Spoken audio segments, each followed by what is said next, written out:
අපේ ජීවිතය කියන්නේම අභියෝග ගොඩක් නේද? ඉපදුන දවසින් ඉඳන්ම අපි නොයෙකුත් ප්‍රශ්නවලට, අභියෝගවලට මුහුණ දෙනවා. ඉතින් මේ අභියෝග ජය ගන්න අපිට හොයාගන්න පුළුවන් හොඳම ආදර්ශය මොකක්ද? අපි මේ විග්‍රහයෙන් බලමු. ලෝකේ පහළ වුණු ශ්‍රේෂ්ඨතම චරිතය වන බුදුරජාණන් වහන්සේගේ ජීවිත කතාව දිහා බලලා අභියෝග ජය ගන්නේ කොහොමද කියලා.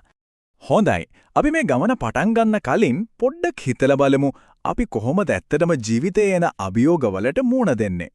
සමහර වෙලාවට අපි සැලෙනවා. තවත් වෙලාවට නොසැලී ඉන්න හදනවා. ඇත්තටම සාර්ථකම ක්‍රමය මොකක්ද? ඇත්තටම කිව්වොත් අභියෝග කියන්නේ අපේ ජීවිතේ කොටසක්.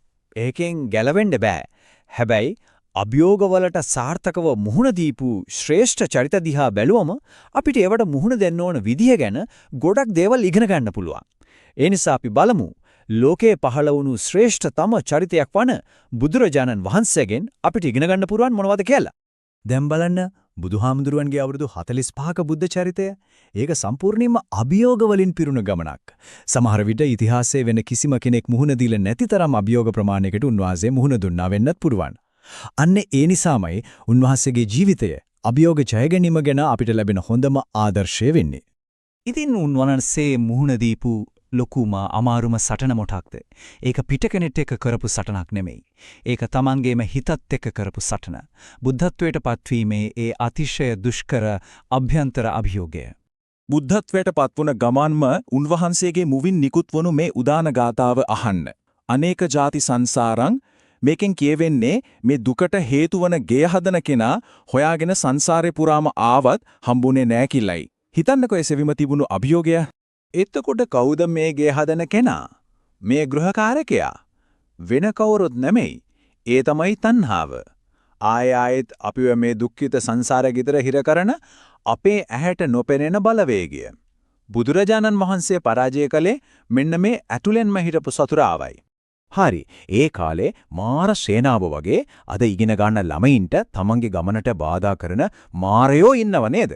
තරුණකමේ තියෙන උඩංගුකම, ඒ කියන්නේ තාරුණ්‍ය මදය, කම්මැලිකම, හිතට එන ප්‍රචණ්ඩ සිතුවිලි, ඊර්ෂ්‍යාව, අනවශ්‍ය කාමුක හැඟීම් මේවා හරියට විභාගෙට පාඩම් කරනකොට ෆෝන් එකට එන නොටිෆිකේෂන් එකක් වගේ. නැත්නම් යාළුවන්ගෙන් එන අනවශ්‍ය බලපෑම් වගේ. වැඩේ කඩාකප්පල් කරනවා. ඉතින් මේ ඇතුළේ ඉන්න මායෝ පරද්දන්න නම් අපිටත් බුදුහාමුදුරුවෝ වගේම නුවණ, අදිෂ්ඨානය සහ ඉවසීම ඕන වෙනවා. හොඳයි. දැන් අපි අභ්‍යන්තර සටන පැත්තකින් තියලා නායකයෙක් විදියට මුහුණ දෙන්න වුණු බාහිර අභියෝග ගැන බලමු. බුදුහාමුදුරුවෝ තමන් අවබෝධ කරගත්ත ධර්මය දේශනා කරන්න මුලින්ම ගියේ පස්වග මහණුන් හම්බ වෙන්න. ඒත් ඉසිපතනයට ගියාම ඒ පස් දෙනා මුලදී උන්වහන්සේව පිළිගන්න කැමති වුණේ නැහැ. එතනදී උන්වහන්සේ මොකද කළේ? තමන් කවදාවත් බොරුවක් කියලා නැහැ කියන සත්‍ය වචනය මත පිහිටලා කතා කළා. අන්නේ සත්‍යයේ බලයෙන් තමයි ඒ අභියෝගේ ජයගත්තේ. මේකෙන් අපිට පේනවා ඇත්ත කතා කරන එකේයි අතාරින්න නැතිව උත්සාහ කරන එකේයි වටිනාකම. ලෝකේ නායකයෝ තෝරන විදියයි බුදුහාමුදුරෝ ශාසනයේ තනතුරු දුන්න විදියයි අතර ලොකු වෙනසක් තියෙනවා. බලන්න. සාමාන්‍ය ලෝකේ තනතුරු ලැබෙන්නේ නෑදෑකම්, කුලය, තත්ත්වය බලලා. ඒත් බුදුරජාණන් වහන්සේ අගසව් තනතුරු වගේ දේවල් දුන්නේ කෙනෙක්ට උපතින්ම තියෙන හැකියාවන්, දක්ෂතා බලලයි. නායකත්වයේ අවංකකම ගැන මීට වඩා හොඳ පාඩමක් තවත් නෑ. ශාසනීය ඇතුළත් ප්‍රශ්න මතුණා. බලන්නකො මේ සිද්ධිය. කෝසම්බිනුවරදී වැසිකිරියක වතුර ටිකක් ඉතුරු වෙලා තිබුණා වගේ හරිම පොඩි හේතුවකට ධර්මයේ දන්න, විනය දන්න හාමුදුරුවෝ දෙන්නෙක් අතර ලොකු රණ්ඩුවක් ඇති වුණා. මේකෙන් පේනවා කොයිතරම් පරිපූර්ණ නායකයෙක් වුණත් අනුගාමිකයන් අතර වෙන ගැටුම් කළමනාකරණය කරන්න වෙනවා. ඉතින් ඒ ගැටුමට උන්වහන්සේ දුන්නු විසඳුම තමයි මේ. සමග්ගා හෝත මා විවදත. ඒ කියන්නේ සමගි වෙන්න, රණ්ඩු වෙන්න එපා. හරිම සරලයි. ඒත් කොච්චර බලවත්ද? ඒ විතරක් නෙමෙයි උන්වහන්සේ හරිම උපක්‍රමශීලීව ඒ වෙලාවේ ඒ අයගෙන් ඈත් වෙලා හිටියා. එයාලටම තමන්ගේ වරද තේරුම් ගන්න ඉඩ දීලා. හරි. අපි දැන් බලමු උන්වහන්සේ ශාරීරිකව මුහුණ දුන්නු දුෂ්කරතා දිහා. ඒවට මුහුණ දුන්නේ කොයි වගේ නොසලෙන හිතකින්ද කියලා. මේක නම් ඇත්තටම අදාහ ගන්නත් බැරි සිදුවීමක්. වේරංජාවේ වස් කාලයේදී දානයක් ලැබුණේම නැති තරම් අන්තිමට වළෙන්දන්න සිද්ධ වුණේ අශ්වයන්ට දෙන හරිම රළු කෑමක්.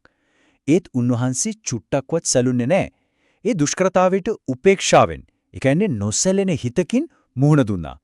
මේකෙන් පැහැදිලිවම පේනවා හොඳට හික්මෝපු හිතක් බාහිර දේවල් වලට පරාජය කරන්න බෑ කියලා. අනිත් පැත්තෙන් බලන්න අනාථපිණ්ඩික සිරිතුමා විශාඛාව වගේ අය කෝටි ගණන් වටින ආරාම පූජා කළා. ඒත් උන්වහන්සේ කිසිම සැප සම්පතකට සුව පහසුවකට ඇලුනේ නැහැ. හැමදාම ගත කළේ හරිම සරල චාම් ජීවිතයක්. ඉතින් ධනයටයි සැපටයි නොඇලී ඉන්න එකත් අභියෝග ජය ගන්න තියෙන ලොකු ශක්තියක්. හරි. දැන් අපි බුදුසිරිතෙන් ඉගෙනගත්ත මේ වටිනා පාඩම් ටික එකතු කරලා අපේ ජීවිතයට පාවිච්චි කරන්න පුළුවන් ප්‍රායෝගික සැලැස්මක් හදාගමු. මෙන්න තියෙනවා අභියෝග ජය ගන්න පියවර 4ක සරල සැලැස්මක්. 1. අභියෝගය පිළිගන්න. ඒක මොකක්ද කියලා හරියටම හඳුනාගෙන ඒකට මුහුණ දෙන්න. 2. ස්ථිර වෙන්න. ධෛර්යයෙන් අදිෂ්ඨානයෙන් වැඩ කරන්න. 3. පරාජයෙන් ඉගෙන ගන්න. අසාර්ථක වීම කියන්නේ ගමනේ අවසානය නෙමෙයි. ඒක ජයග්‍රහණයට යන පාරේම කොටසක් කියලා තේරුම් ගන්න. 4. නුවණින් වැඩ කරන්න. ප්‍රශ්නෙට උපක්‍රමශීලීව විසඳුමක් හොයන්න. මේක විභාගයක්, ක්‍රීඩා තරඟයක්, යාළුවෙක් එක්ක තියෙන ප්‍රශ්නයක් ඕනම දෙයකට පාවිච්චි කරන්න පුළුවන් ක්‍රමයක්. හොඳයි. අවසාන වශයෙන් මේ ප්‍රශ්න ගැන පොඩ්ඩක් හිතන්න. මේ වෙලාවේ ජීවිතේ තියෙන ලොකුම අභියෝගය මොකක්ද? ඒක ජය ගන්න අපි අද කතා කරපු මේ පාඩම් වලින් පාවිච්චි කරන්න පුළුවන් මොනවද?